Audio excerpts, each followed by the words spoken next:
તો મિત્રો આપણે આવી ગઈ છે ઉત્તમભાઈનો તબેલો. તબેલામાં હું વાયું છે કંઈ ખબર નથી પડતી, કેમ કે નકરું ધોળું ધોળું જ દેખાય છે. અને આપણે કુલદીપભાઈ આવી ગયા છે, એ તબેલાના માલિક છે. તબેલામાં હું વાયું છે તમે 2-3 શબ્દ કહી શકો છો. હું વાયું છે કાકા? કાકડી વાય છે. કઈ લાંબી કે ટૂંકી? લાંબી હોય ને.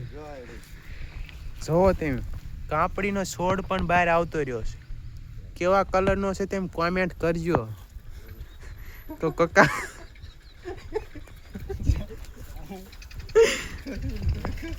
આ વાદળા બહુ થઈ રહ્યા છે પણ વરસાદ નથી આવતો.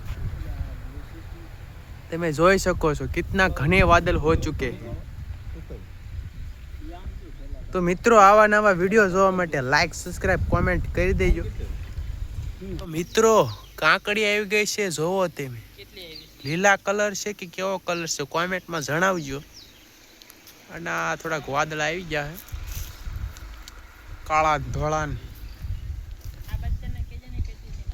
અને આપણે ગાયની ઝૂંપડી બનાવી છે.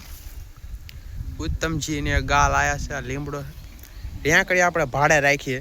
જે કોઈને લેવી તો વિઝિટ કરજો. દુકાન ઊંચી વતન થાય જોજો, હમણાં દેખાડે તો આવા આવા કાતરા વતન થાય છે આવા રેકડીમાં. આ ગલ્લો છે, ગા છે, બધું જ છે. આંગણે તમે વિઝિટ કરજો. રામપરામાં હાઈવે ટચ છેલ્લે કાંઠળવાડીમાં દુકાન આવેલી છે.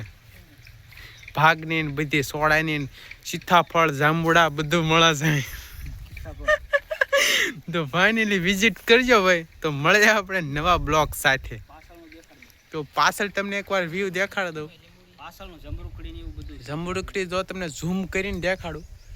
અત્યારે જમરૂખ ખાયા છે અને